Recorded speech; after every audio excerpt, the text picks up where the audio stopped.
Кстати, я хотел спросить вопрос дилетанта. А почему дело второе Ходорковского и Лебедева не рассматривается судом присяжных? А они, там квалификация не позволяет. Никак, да? То Не есть это не позволяет, считается да. тяжким или особо Они тяжким, не или что? подпадают под категорию преступлений, которые рассматривают судом присяжных.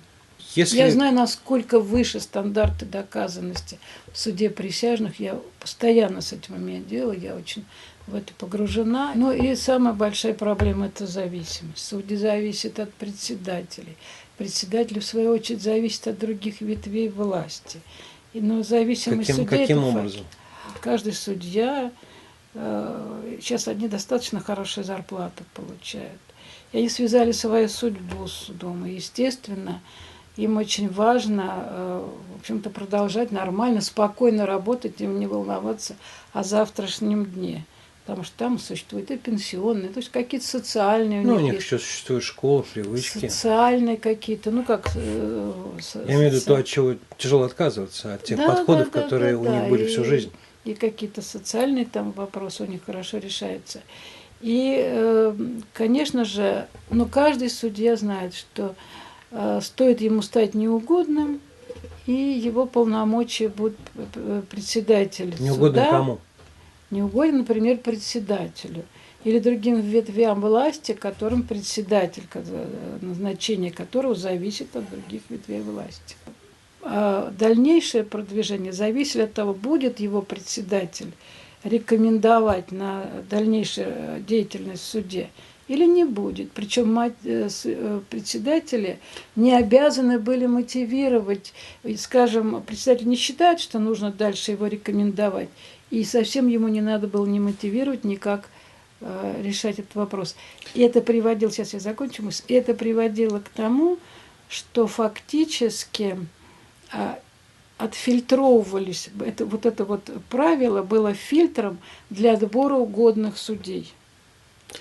Кто проявлял самостоятельность, независимость от председателя, ему не суждено было после 3 лет работать. Ну, понятно, в судах. Да, есть барьер, на это котором твою судьбу решает определенный человек. Отменили 3-летний срок. Это буквально недавно, мы это давно пробиваем. Но, к сожалению, мы предложение внесли, но дальше в чем была проблема, что мы пытаемся сейчас будем пробивать на уровне этого совета при президенте. А дальше нас не подключили к реализации этого предложения. Мы предлагали, чтобы в состав дисциплинарных судов или присутствие дисциплинарного вошли судьи, независимые от судебной системы. Как это происходит тогда в Хамовническом суде? Происходило на ранних стадиях и иногда сейчас. Что такое у судьи происходит? Что на него влияет? Он слушает, он вроде бы здравый, он все понимает. После этого он произносит следующую фразу, и ты начинаешь в ней искать логику.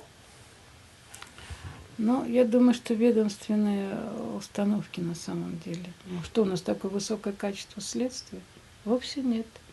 Потому что во всех таких случаях они, во-первых, боятся, что их заподозрят во взятошничестве, боятся оправдательные. Самое главное, что это, конечно, неофициальная доктрина, но любой оправдательный приговор, это всегда рассматривается как какая-то плохая работа судьи. Знаете, я в свое время не приходила читать, но это уже давно было, я читала лекции судьям, и у нас были такие неофициальные, беседы. И мы когда собирались, они говорили, что когда мы приходили на работу, мы хотели вершить правосудие, мы хотели быть справедливыми, но жизнь ломала нас и заставляла поступать иначе. Мы боялись прокуроров, мы боялись. То есть, элементарная такая чисто жизненная ситуация. И они действительно, уже поступали не так, как они поступали бы, если бы они были независимы, если бы то, что записано в Конституции, реализовывалось в жизни. Как вам кажется, какие факторы более влиятельны в процессе над Ходорковским и Лебедевым во втором их деле? Политические или юридические? Я предполагаю, знаю, в общем-то, тоже, опять же, из прессы о том, что происходит, скорее всего, политически. Судьям всегда надо давать шанс сделать что-нибудь справедливое и беспристрастное, как это им и положено. И напоследок, наверное, надо вернуться к реформе МВД, тоже тема нынешняя совсем. То, что я сама лично вот увидела в приказе Нургалиева, меня очень смущает. Смущает, потому что, скажем, представляются критерии оценки, которые на те проблемы, ради которых, собственно, весь сыр-бор затевался, они ничего в лучшую сторону не меняют. То есть это вот какая-то вот чисто декоративная перемена. Теперь должна быть концепция реформы МВД. Я таковой не знаю. А ваш совет при президенте пытался что-то написать по этому поводу? Но мы этим занимаемся. И пока, вот, поскольку мы считали, что ключевая проблема, у нас ведь не так много. Скажем, наше направление в Совете только я и Тамара Георгиевна Марчакова представляем.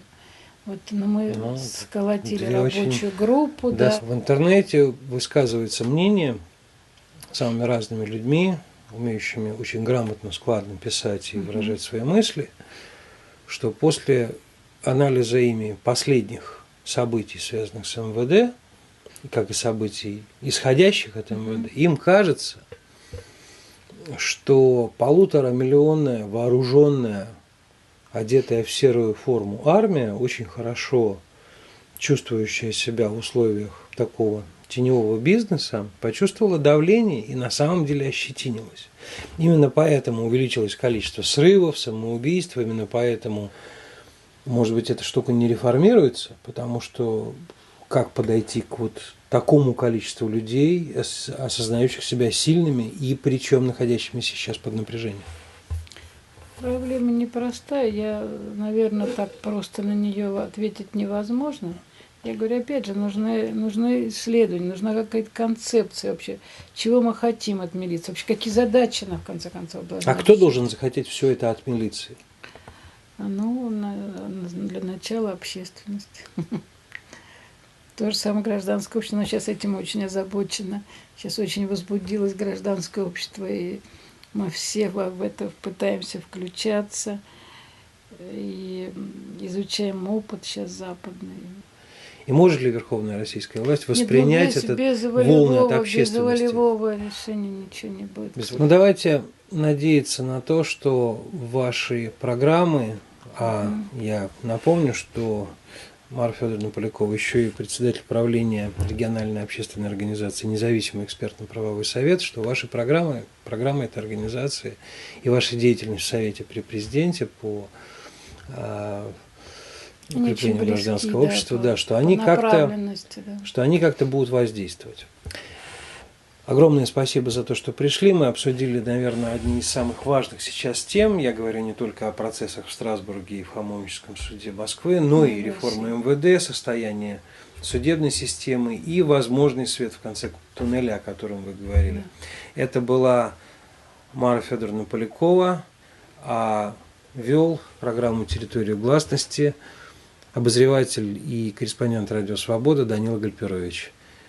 На этом эта передача закончена. До свидания. Но оставайтесь на территории гласности.